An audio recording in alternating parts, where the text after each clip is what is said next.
Hi everyone, in this video we're going to look at some more examples of surfaces of revolution. So here we've been asked to consider the graph of y equals 1 over x, but only the part that has y values between 2 and 5 as you see here.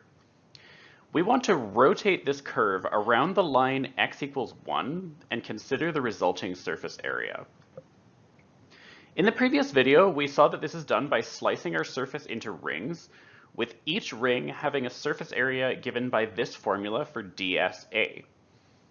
Now, the first thing you need to do in any surface area problem is decide whether you want to build this as a dx integral or a dy integral by choosing the corresponding formula for ds. Here I've chosen to build a dx integral, mainly because the function given to us is expressed in terms of x, but in most cases either choice will work just fine, so in general, don't be afraid to just make a choice and run with it, because if it doesn't work out well, you can always backtrack and try it the other way instead. So in that sense, use the fact that you have two different formulas for ds to your advantage. But once you've decided on the formula you want to use, the next thing I always do is draw a sample point on my curve together with a piece of arc length called ds. And from the previous video, we saw we're going to need the coordinates of that sample point. So I always just get this out of the way right at the beginning.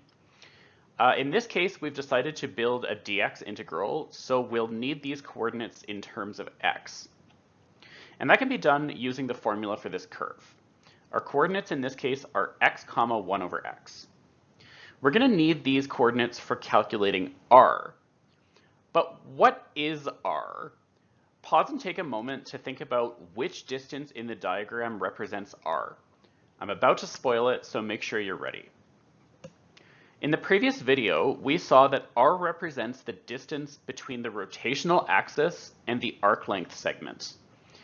And that's because if you were to visualize the rotation of that segment around the x-axis, you would see the formation of a ring whose radius is the same as that distance.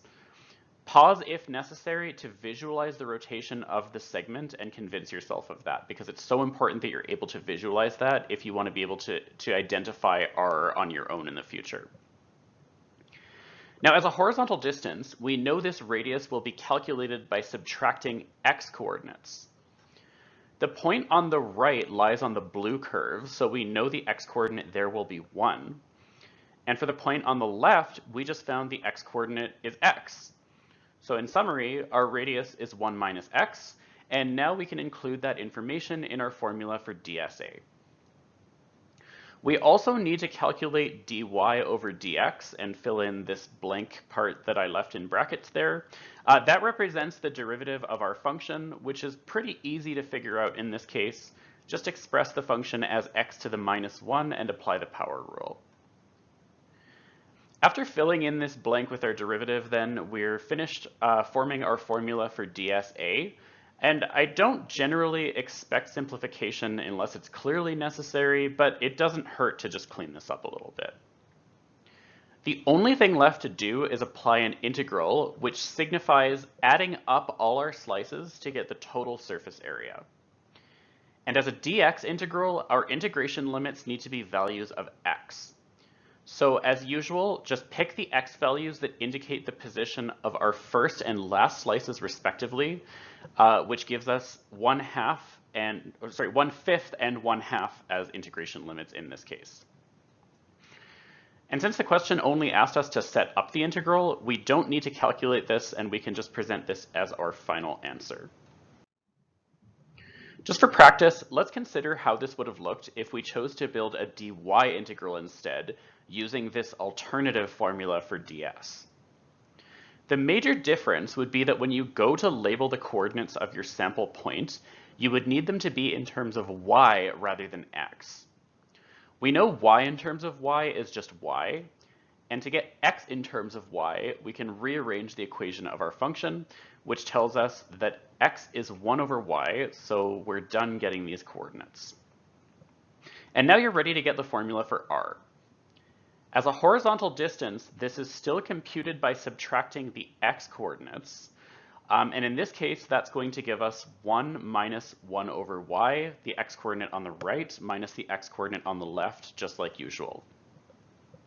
So going back to the formula for dsa, we can use 1 minus 1 over y as our radius. Next, we need to include the formula for dx over dy, which I've left blank here. But we know that's given by rearranging our equation so that x is in terms of y. Then take the derivative while treating y as the independent variable to get dx over dy, just like we've done before. And substituting that in completes our formula for dsa. Although simplification isn't required, again, it doesn't hurt to just do a little cleanup at this step. All that remains now is to get the total surface area by taking the integral. Since we're building a dy integral, our integration limits are found by identifying the y values corresponding to the position of our first and last slices, which in this case would be y equals 2 and y equals 5. And since we were only asked to set up the integral, we can present this as our final answer. That's pretty much it for surface areas of revolution, so I'll end the video here and see you next time.